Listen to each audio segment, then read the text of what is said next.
நீங்க உங்களோட வாழ்நாள் சேமிப்பு முழுவதையும் ஒரு பேங்க்ல இன்வெஸ்ட் பண்றீங்கன்னு கொஞ்சம் யோசிச்சு பாருங்க. ஆனா அந்த பேங்க்குக்கு ஒரு உண்மையான பௌதிக முகவரி கிடையாது.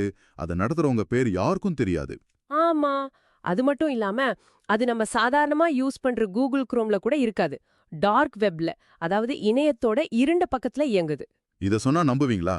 நீங்க நம்பித்தான் ஆகணும். ஏன்னா இன்னைக்கு இந்த ஆழமான தேடல்ல நாம வழக்கமான ஒரு நிதி தொழில்நுட்பத்தை பத்தி பேச போறதில்ல. அதை விட மிகப்பெரிய ஒரு மாதிரி விசித்திரமான, அதே சமயம் உங்களை ரொம்பவே சிந்திக்க வைக்கிற ஒரு விஷயத்த அலச போறோம். கண்டிப்பா, இது ரொம்பவே வித்தியாசமான பயணம்னு தான் சொல்லணும். ஆமா.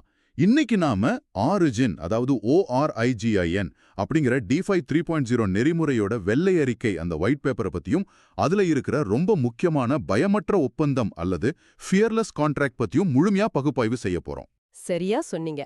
ஏன்னா, நாம இன்னைக்கு பார்க்க போற ஆவணங்கள் வெறுமனே கிரிப்டோல எப்படி லாபம் சம்பாதிக்கிறது அப்படிங்கறத பத்தி மட்டும் பேசல. வேற எதை பத்தி பேசுது? அது சுதந்திரம், ரகசியம், அப்புறம் தற்போதைய உலக பொருளாதார அமைப்புக்கு எதிரான ஒரு பெரிய புரட்சிய பத்தி பேசுது. தொடங்கறதுக்கு முன்னாடி நீங்க ஒன்னு புரிஞ்சுக்கணும். என்னது? இந்த ஆவணங்கள்ல இருக்கிற உலகளாவிய நிதி அமைப்புகளுக்கு எதிரான அரசியல் கருத்துக்களையோ இல்ல தீவிரமான சித்தாந்தங்களையோ நாம எந்த விதத்திலயும் ஆதரிக்கல. ஆமா, அது ரொம்ப முக்கியம். நாம எந்த பக்கமும் சார்பு இல்லாம தான் இதை அணுகுறோம். எக்ஸாக்ட்லி. இந்த உரையாடலோட நோக்கம் என்னன்னா, அந்த ஆவணங்கள்ல இருக்கிற சுவாரஸ்யமான தகவல்களையும் மனித உளவியலையும் தொழில்நுட்பத்தையும் அவங்க எப்படி ஒன்னா இணைக்கிறாங்க அப்படிங்கிற கட்டமைப்பையும் நியூட்ரலா பிரிச்சு மேயறது மட்டும்தான். ஒரு நிமிஷம். டார்க் வெப், ரகசிய அமைப்பு, இதெல்லாம் கேட்கறதுக்கே ஒரு ஹாலிவுட் த்ரில்லர் படமா இருக்குல்ல. ஒரு நிதி நிறுவனம் ஏன் இவ்ளோ ரகசியமா இயங்கணும்? அதுக்கு பின்னாடி ஒரு பெரிய சித்தாந்தமே இருக்கு. சரி, இது கொஞ்சம் விரிவாவே பார்ப்போம். ஆரிஜின் அமைப்போட ரகசிய சித்தாந்தங்களுக்குள்ள போறதுக்கு முன்னாடி அதோட மையமா இருக்கிற தொழில்நுட்ப இயந்திரத்தை பத்தி நாம புரிஞ்சுக்கணும். ஆமா, அந்த பேஸ் ரொம்ப முக்கியம். அவங்களோட ஆவணங்கள் படி பாத்தீங்கன்னா, LGNS அப்படிங்கிறது மார்ச் 7, 2024 அன்னைக்கு பாலிகான் பிளாக் செயின்ல தொடங்கப்பட்ட ஒரு அல்காரிதம் அடிப்படையிலான நாணயம். இதோட இறுதி நோக்கம் என்ன சொல்றாங்கன்னா, ஸ்டேபிள் காயின் ஏ அல்லது அனுபிஸ் அப்படின்னு அழைக்கப்படுற ஒரு முற்றிலும் அனானமசமான நாணயத்தை உருவாக்குறது தான். அதாவது ரகசிய காப்புடைய ஒரு நாணயம். கரெக்ட். எந்த ஒரு KYCயும் தேவையில்லை. உங்களோட பணத்தை யாரும் முடக்கி வைக்க முடியாது. நீங்க தான் உங்களோட பணத்துக்கு முழு பொறுப்பாளர் அப்படின்னு வாக்குறுதி தர்றாங்க. ஆனா எனக்கு ஒரு சந்தேகம். சொல்லுங்க. DeFi உலகத்துல இதெல்லாம் சாதாரணமான ஒண்ணு தானே. இதுல என்ன பெரிய புதுமை இருக்கு? இங்க தான் விஷயமே இருக்கு. புதுமை என்னன்னா, அவங்க அந்த ஸ்டேபிள் காயின் ஏ உருவாக்குறதுக்கு பயன்படுத்துற இயந்திரம் தான் இந்த LGNS கிரிப்டோ. கிரிப்டோ உலகத்துல நிலையான விலை கொண்ட ஸ்டேபிள் காயின்களை பத்தி நீங்க கேள்விப்பட்டிருப்பீங்க. ஆமா, USDT மாதிரி காயின்கள். கரெக்ட். ஆனா LGNS தன்னை ஒரு நிலையற்ற, அதாவது நான் ஸ்டேபிள் நாணயமாகவே அடையாளப்படுத்துது. இதோட விலை சந்தைக்கு ஏத்த மாதிரி ஏறி இறங்கும். ஓ, அப்போ இது நிலையான நாணயம் கிடையாது. கிடையாது. ஆனா இந்த நாணயத்தை நீங்க வெறுமனே வாங்கி விக்கிற ஒரு பொருளா பார்க்க கூடாது. இது ஒரு எரிபொருள் மாதிரி. இந்த எரிபொருளை பயன்படுத்தி அல்கோரிதம் மூலமா அந்த ரகசிய ஸ்டேபிள் காயின் ஏவ உருவாக்குறது தான் அவங்களோட தொழில்நுட்ப இலக்கு. அப்படியா? எனக்கு இதுல இன்னொரு பெரிய சந்தேகம் இருக்கு. என்னது? அவங்க ஆவணங்கள்ல வரம்பற்ற வருமானம் கிடைக்கும்னு சொல்றாங்களே, ஒரு அல்காரிதமால எப்படிங்க மார்க்கெட் வீழ்ச்சியை தடுத்து முதலீடு செஞ்ச எல்லாரையும் எப்பவும் லாபத்திலே வச்சிருக்க முடியும்? இது ஒரு முக்கியமான கேள்வியை எழுப்புது. ஆமா, கிரிப்டோ சந்தை பாதாளத்துக்கு போகும்போது எல்லாமே சரிஞ்சிடுமே. இது உண்மையிலே சாத்தியமா, இல்ல இது ஒரு மிகப்பெரிய பான்ஸ்டி திட்டத்துக்கான அஸ்திவாரம் மாதிரி இருக்கா? நீங்க கேக்குறது ரொம்ப நியாயமான சந்தேகம்தான். இதத்தான் ஆரிஜின் தங்களோட பத்திரச் செயல்முறை, அதாவது பாண்ட்ஸ், அப்புறம் கருவூலம், அதாவது ட்ரெஷரி அப்படிங்கிற தொழில்நுட்பங்கள் மூலமா தீர்க்க முயற்சி பண்றாங்க.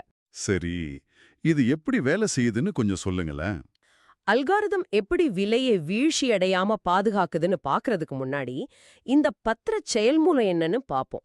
நீங்க நேரடியா மார்க்கெட்ல போய் ஒரு டோக்கனை வாங்குறதுக்கு பதிலா உங்ககிட்ட இருக்கிற USDT அல்லது LP டோக்கன்களை ஆரிஜின் நெறிமுறை கிட்ட கொடுத்துட்டு சலுகை விலையில LGNS டோக்கன்களை வாங்கலாம். ஒரு நிமிஷம். நான் என்னோட USDT அவங்ககிட்ட கொடுத்துட்டா அந்த பணம் எங்க போகுது? அதை யாருங்க நிர்வகிக்கிறாங்க? இங்கதான் DeFi 3.0வோட அந்த மைய தொழில்நுட்பம் வருது. அந்த பணம் எந்த ஒரு தனிநபரோட பாக்கெட்டுக்கும் போறது கிடையாது. அப்போ அது நேரடியா நெறிமுறையோட கருவூலத்துல, அதாவது புரோட்டோகால் ஓன்ட் ட்ரெஷரியில போய் லாக் ஆயிடுது.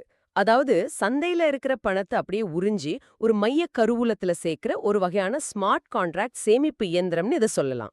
ஓஹோ, அப்படிங்களா? ஆமா. இதனால என்ன ஆகுதுன்னா, நெறிமுறையே தன்னோட சொந்த பணப்புழக்கத்தை அதாவது லிக்விடிட்டிய கட்டுப்படுத்துது. கருவூலத்துல சேர்ற இந்த பணம் சும்மா இருக்க போறதில்ல. அப்போ அந்த பணத்தை வச்சு என்ன பண்ணுவாங்க? எதிர்காலத்துல அவங்க உருவாக்க போற அந்த ஸ்டேபிள் காயின் ஏக்கு இதுதான் 1க்கு 1 அப்படிங்கிற விகிதத்துல உத்தரவாதம். நான் புரிஞ்சுகிட்ட வரைக்கும் பாரம்பரிய வங்கிகள் எப்படி தங்கத்தையோ இல்ல டாலரையோ ரிசர்வா வச்சுக்கிட்டு பணத்தை வெளியிடுதோ அதே வேலையை இவங்க ஒரு ஸ்மார்ட் கான்ட்ராக்ட் மூலமா செய்றாங்க. கரெக்டா? பெர்ஃபெக்ட். சரியா சொன்னீங்க. ஆனா மார்க்கெட்ல நாணயத்தோட விலை குறையும் போது அல்கோரிதம் என்ன செய்யும்? அதை எப்படி தடுக்கும்?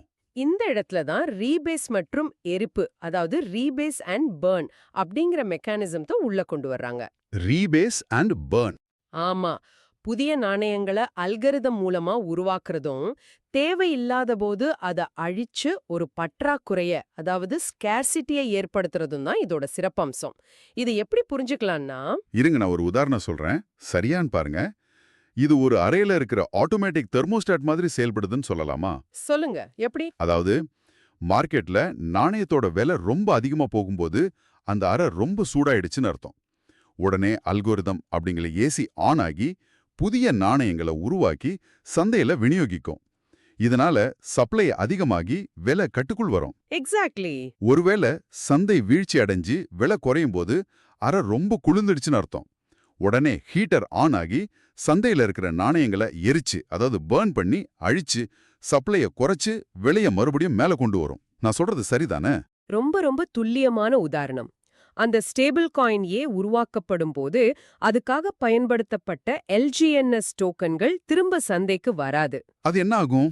அவை ஒரு டிஜிட்டல் பிளாக் ஹோல்ல போடப்பட்டு நிரந்தரமா அழிக்கப்படும்னு ஒயிட் பேப்பர்ல ரொம்ப தெளிவா சொல்றாங்க. இது நாணயத்தோட விநியோகத்தை செயற்கையா குறைச்சு இருக்கிற நாணயத்தோட மதிப்பை கூட்டுறதுக்கான ஒரு டெக்னிக். தொழில்நுட்ப ரீதியா இது கேட்கறதுக்கு ரொம்பவே சிறப்பா இருக்கு. ஆனா நடைமுறையில இதுல ஒரு மிகப்பெரிய ஓட்டை இருக்கிறதா எனக்கு தோணுது. என்ன ஓட்டன்னு நினைக்கிறீங்க?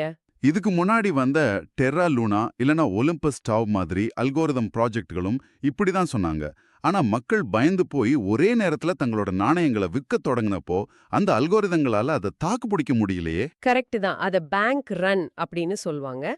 ஆமா, சந்தையில மக்கள் எல்லாரும் லாபத்தை எடுத்துக்கிட்டு ஒரே நேரத்துல வித்துவிட்டு வெளியேறத வெறும் சாஃப்ட்வேர் கோடிங் மூலமா எப்படி தடுக்க முடியும்?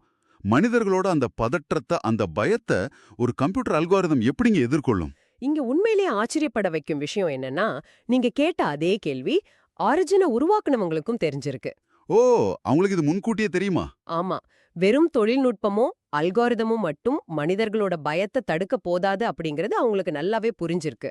அதனால மனிதர்கள் பயந்து விற்காம இருக்க அல்காரிதத்துக்கு வெளியே ஒரு தீர்வை தேடினாங்க. அல்கோரிதத்துக்கு வெளியே வா? ஆமா, அந்த தீர்வு தான் அவங்களோட மிக முக்கியமான ஒரு மாதிரி விசித்திரமான ஆவணம் ஃபியர்லெஸ் கான்ட்ராக்ட் அதாவது ஃபியர்லெஸ் ஒப்பந்தம். அதாவது டெக்னாலஜி தோக்குற இடத்துல அவங்க சைக்காலஜியை பயன்படுத்துறாங்களா?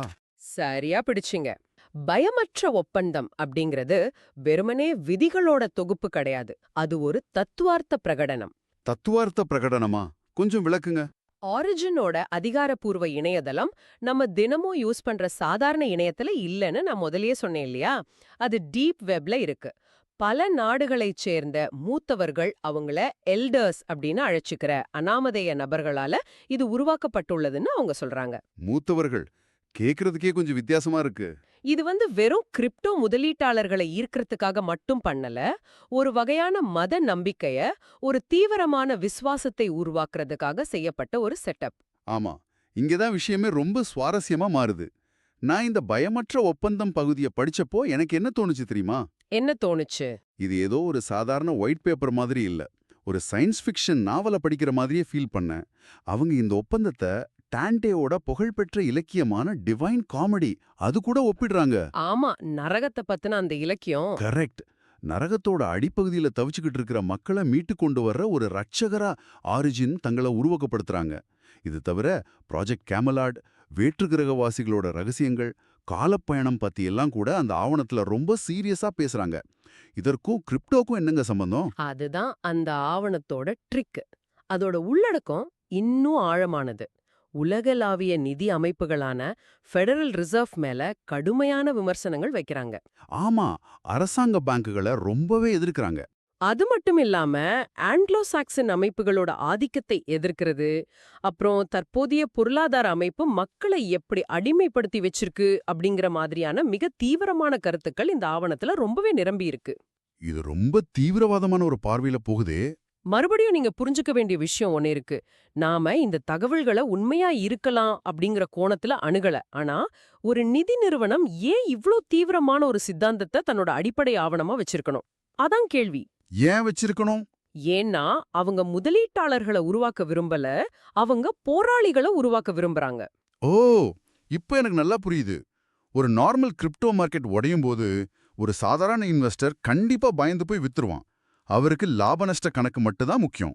ஆனா ஒரு விசுவாசி தன்னை இந்த அமைப்போட ஒரு விசுவாசி அப்படின்னு நம்புற ஒருத்தன் கண்டிப்பா விற்க மாட்டான். ஏன்னா அவனுக்கு அது வெறும் முதலீடு கிடையாது, அது ஒரு சித்தாந்த போர், இந்த உலகளாவிய பொருளாதார அமைப்புக்கு எதிரான ஒரு பெரிய யுத்தம் அப்படின்னு அவன் நம்புவான். கரெக்ட். அல்காரிதம் செய்ய முடியாதத இந்த உளவியல் ரீதியான சித்தாந்தம் ரொம்ப ஈஸியா செஞ்சிடுது. இது மிக மிக பயங்கரமான ஒரு சைக்காலஜி. அதுதான் உண்மை. அவங்க ஏன் டார்க் வெப்ல மறைஞ்சிருக்காங்கன்னா, அதுவே அவங்களுக்கு ஒரு மர்மமான கவர்ச்சியை கொடுக்குது. மக்கள் எப்பவுமே மர்மங்களால ஈர்க்கப்படுவாங்க இல்லையா? ஆமா, ரகசியம்னா எல்லாருக்கும் ஒரு ஆர்வம் வரும். ஒரு சாதாரண பேங்க் கிட்ட பணத்தை கொடுக்கறத விட உலகை காப்பாத்த வந்த ஒரு ரகசிய சமூகத்துல சேர்றோம் அப்படிங்கிற உணர்வு அது முதலீட்டாளர்களுக்கு ஒரு ஹீரோயிசத்தை கொடுக்குது. குறுகிய கால லாபத்துக்காக வர்றவங்க எங்க அமைப்புக்கு வர வேண்டாம், எங்களுக்கு விசுவாசிகள் மட்டுமே தேவை அப்படின்னு அவங்க பகிரங்கமா எச்சரிக்கிறது கூட இதோட ஒரு பகுதி தான். நிஜமாவே இது ஒரு மாஸ்டர் ஸ்ட்ரோக். இந்த ரகசியமோ இந்த சித்தாந்தமும் தான் மார்க்கெட் வீழ்ச்சி அடையும் போது கூட அவங்கள ஃபியர்லெஸ்ஸா, அதாவது பயமற்றவர்களா வச்சிருக்க பயன்படுற ஒரு சூப்பரான உளவியல் கருவி. வாவ்! இன்வெஸ்டர்ஸ வெறும் லாபத்துக்காக வர்றவங்களா பார்க்காம அவங்கள ஒரு டிஜிட்டல் ரகசிய சமுதாயத்தோட அங்கமா மாத்துறது அப்படிங்கிறது நான் கிரிப்டோ உலகத்துல இதுவரை பார்க்காத ஒரு உத்தி. உண்மைதான். சரி, இந்த ரகசிய மற்றும் சுதந்திரமான நிதி சமூகத்துல ஒருத்தர் எப்படிங்க இணைய முடியும்? எல்லாரும் சாதாரணமா இணையத்துல போய் லாகின் பண்ணிட முடியுமா? அதற்கான படிநிலைகள் என்ன அப்படின்னு ஆவணங்கள் சொல்லுது? சாதாரணமாலாம் சேர்ந்துட முடியாது. இது கேட்கறதுக்கு ஏதோ ஃப்ரீமேசன் அல்லது இலுமினாட்டி மாதிரி ரகசிய அமைப்புகள்ல சேர்றது போல இருக்கே. இங்கதான் அவங்களோட ஆட்சேர்ப்பு முறை, அதாவது ரிக்ரூட்மெண்ட் சிஸ்டம் தொடங்குது. இத டிஜிட்டல் உலகத்தோட புதிய படிநிலைகள் அப்படின்னே சொல்லலாம். ஆரிஜின் அமைப்பு, சுதந்திரத்தின் நற்சான்றிதழ், ஆரிஜின் கிரீட் ஆஃப் ஃப்ரீடம் அப்படிங்கிற அடிப்படையில 3 வகையான டிஜிட்டல் அடையாளங்களை அல்லது என்எஃப்டிகளை வழங்குறாங்க. 3 வகையான அடையாளங்களா? ஆமா, நீங்க சொன்னது போலவே இது ஒரு கேமிங் சிஸ்டம் மாதிரியும் அதே சமயம் ஒரு பழங்கால மதத்தோட படிநிலைகள் மாதிரியும் ரொம்ப துல்லியமா வடிவமைக்கப்பட்டிருக்கு. ஆமாமா, நான் அந்த எண்களை பார்த்தேன். ரொம்பவே திட்டவட்டமான எண்கள் அதுல இருக்கு. முதல் நிலை பக்தர்கள், அதாவது பிலீவர்ஸ். பாத்தீங்களா, பேர்லயே ஒரு மதச்சாயம் இருக்கு. கரெக்ட். மொத்தம் 7,77,600 பக்தர்கள் மட்டுமே இருக்க முடியும் அப்படின்னு வரையறுத்திருக்காங்க. இதுல இணையறதுக்கு டான் ஃபண்ட், விடியல் நிதின்னு சொல்ற ஒரு அறக்கட்டளைக்கு 0.01 இதர் நன்கொடை அளிக்கணும், அல்லது சமூக வலைதளங்கள்ல ஆரிஜின் பத்தின செய்திகளை பரப்பணும். இதுதான் அடிப்படையான நிலை. சரிதான். இதுக்கு அடுத்த படிநிலை என்னன்னு பாத்தீங்கன்னா, தூதர்கள், மெசஞ்சர்ஸ். உலக லெவல்ல வெறும் 432 பேருக்கு மட்டுமே இந்த அடையாளம் கிடைக்கும். ரொம்ப கம்மியான நம்பரா இருக்கே. ஆமா, ஒரு தூதரா மாற நீங்க அமைப்போட கொள்கைகள் மேல அதிக விசுவாசம் கொண்டவரா இருக்கணும். அதாவது 1 ஈதர் நன்கொடை அளிக்கணும். அது மட்டும் இல்லாம 9 புதிய பக்தர்களை இந்த கொள்கையில ஈர்த்து அமைப்புல இணைக்கணும். ஒரு நிமிஷம், 9 பேரை சேர்க்கணும் அப்படிங்கிறது ஒரு நெட்வொர்க் மார்க்கெட்டிங் அல்லது MLM சாயல கொடுக்குதே. ஒரு பக்கம் சித்தாந்தன்னு சொன்னாலும் மறுபக்கம் ஒரு செயின் லிங்க் மாதிரி ஆட்களை சேர்க்க சொல்றாங்களே. அது அவங்களோட வளர்ச்சி உத்தி. ஆனா இவங்களுக்கு கிடைக்கிற சன்மானம் என்ன தெரியுமா? மொத்த ஏர்டிராப் லாபத்துல 10% இவங்களுக்கு கிடைக்கும். ஓஹோ, சரி. இதுக்கும் மேலான உச்சக்கட்ட படிநிலை என்ன? அதான் மாஸ்டர்கள், மாஸ்டர்ஸ். முழு உலகத்துக்கும் வெறும் 36 பேர் மட்டுமே மாஸ்டர்ஸா இருக்க முடியும். ஆமா, வெறும் 36 பேர் தான். இதுக்கு 10 ஈதர் நன்கொடை அளிக்கணும். இவங்களுக்கு 15% ஏர்டிராப் லாபம் கிடைக்கும். நான் கவனிச்ச இன்னொரு முக்கியமான விஷயம் என்னன்னா, இந்த டான் ஃபண்ட் அப்படிங்கிறது வெறும் அமைப்புக்கான பணம் மட்டும் கிடையாது. அப்புறம் என்ன? இது சமூக நலனுக்காகவும் அவசர காலத்துல உறுப்பினர்களோட உதவிக்காகவும் பயன்படுத்தப்படுற ஒரு நிதி அப்படின்னு ஆவணங்கள்ல சொல்றாங்க. இத ஒரு பெரிய கண்ணோட்டத்துல இணைத்து பார்த்தோம்னா, இது வெறும் ஒரு முதலீட்டு திட்டம் மட்டும் கிடையாது அப்படிங்கறத நீங்க உணர்வீங்க. ஆரிஜின் ஒரு இணையான சமூக பொருளாதார அமைப்ப பேரலல் சோஷியோ எக்கனாமிக் ஆர்டரை உருவாக்க முயற்சி பண்றாங்க. பேரலல் சோஷியோ எக்கனாமிக் ஆர்டர் கரெக்டான வார்த்தை. பழங்கால மதங்கள்ல இருக்கிற குருக்கள், தூதர்கள், பக்தர்கள் அப்படிங்கிற படிநிலைகளை பயன்படுத்தி பயனர்களிடையே அசைக்க முடியாத விசுவாசத்தை உருவாக்குறாங்க. உங்களுக்கு ஒரு பிரத்யேக அடையாளம் கொடுக்கும்போது நீங்க உங்களை அந்த சமூகத்தோட ஒரு முக்கிய அங்கமா உணரத் தொடங்குறீங்க. இது ஒரு பிலாங்கிங் ஃபீலிங்க கொடுக்குது இல்லையா? கண்டிப்பா. இதனால என்ன ஆகுதுன்னா, கிரிப்டோ சந்தை எவ்ளோ பெரிய வீழ்ச்சியை சந்திச்சாலும் இந்த பக்தர்களும் மாஸ்டர்களும் தங்களோட நாணயங்களை விற்க மாட்டாங்க. ஏன்னா அது அவங்களோட சித்தாந்தத்துக்கு செய்யற துரோகமா உங்களால பார்க்கப்படும். எனக்கு இப்போ அந்த பயமற்ற ஒப்பந்தம் ஏன் அவ்வளவு முக்கியம் அப்படிங்கிறது ரொம்ப தெளிவா புரியுது. அல்காரிதம் அப்படிங்கிறது வெறும் ஒரு இயந்திரம் தான். ஆனா அந்த இயந்திரம் செயல்பட தேவையான உண்மையான எரிபொருள் மனிதர்களோட நம்பிக்கை. எக்ஸாக்ட்லி. நாங்க உலகை ரட்சிக்க வந்தவர்கள், எங்களோடு இணைஞ்சா நீங்க ஒரு புதிய பொருளாதார உலகத்துக்கு போவீங்க அப்படின்னு சொல்லி முதலீட்டாளர்களோட சுய அடையாளத்தையே இந்த டோக்கனோட ரொம்ப ஸ்ட்ராங்கா இணைச்சுடுறாங்க. மிகச் சரியான பார்வை. நீங்க இந்த தேடலை கேட்டுட்டு இருக்கிறப்போ இது உங்களுக்கு ஏன் முக்கியம்னு நீங்க நினைக்கலாம். இன்றைய டிஜிட்டல் உலகத்துல பாரம்பரிய நிதி அமைப்புகளை தாண்டி செல்ல வெறும் பிளாக்செயின் தொழில்நுட்பம் மட்டும் போதாது அப்படிங்கறத ஆரிஜின் மாதிரியான திட்டங்கள் நமக்கு காட்டுது. ஆமா, அது ரொம்ப தெளிவா தெரியுது. மனிதர்களோட உளவியலையும் தத்துவத்தையும் நம்பிக்கையும் எப்படி மென்பொருள் குறியீடுகளா, அதாவது ஒரு கோடா மாத்த முடியும் அப்படிங்கிறதுக்கு இது ஒரு மிகப்பெரிய உதாரணம். தொழில்நுட்பம் அப்படிங்கிறது ஒரு கருவி மட்டும்தான். அதை இயக்குற உண்மையான எந்திரம் மனிதர்களோட விசுவாசம்தான் அப்படிங்கறத இந்த வெள்ளை அறிக்கை ரொம்ப ஆழமா பதிவு செய்யுது. அந்த விசுவாசம்தான் எல்ஜிஎன்எஸ் நாணயத்தோட உண்மையான அல்கரிதம்னு தாராளமா சொல்லலாம். எந்த ஒரு ஸ்மார்ட் கான்ட்ராக்டும் மனிதனோட உணர்ச்சிகளை நேரடியா கட்டுப்படுத்த முடியாது. ஆனா மனிதனோட உணர்ச்சிகளை ஒரு சித்தாந்தத்தால கண்டிப்பா கட்டுப்படுத்த முடியும் அப்படிங்கறத ஆரிஜின் ரொம்ப தெளிவா புரிஞ்சு வச்சிருக்கு.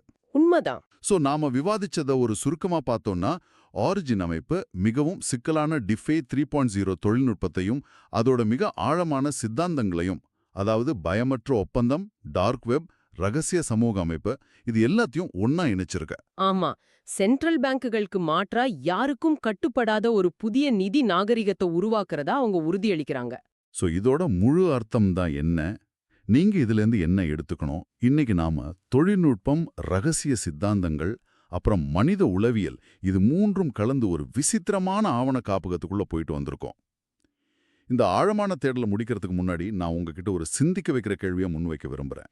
என்ன கேள்வி அது? ஒரு நிதி அமைப்பு சரிந்து விடாம இருக்க அதை பாதுகாக்கிற தொழில்நுட்பத்தை விட அது மக்கள் மத்தியில உருவாக்குற மத ரீதியான விசுவாசம்தான் முக்கியம் அப்படின்னா, உண்மையிலே அது ஒரு பரவலாக்கப்பட்ட தொழில்நுட்பமா, அதாவது டீசென்ட்ரலைஸ்டு டெக்னாலஜியா, அல்லது ஸ்மார்ட் கான்ட்ராக்டுகளை கடவுளா கொண்ட ஒரு புதிய டிஜிட்டல் மதமா? ரொம்ப ஆழமான கேள்வி. நாம எதை உண்மையிலேயே நம்புறோம்? கணிதத்தின் அடிப்படையில் எழுதப்பட்ட குறியீடுகளையா, அதாவது மேத்ஸா, அல்லது அந்த குறியீடுகளை சுற்றி மனிதர்கள் உருவாக்கியிருக்க மாயாவான கதைகளையா, அதாவது மித்தா? Math R myth? நீங்களே சிந்திச்சு பாருங்க. இத பத்தி யோசிச்சுக்கிட்டே இருங்க. இது ஒரு நல்ல சிந்தனை. மீண்டும் இன்னொரு சுவாரஸ்யமான ஆழமான தேடல்ல நாம சந்திக்கலாம்.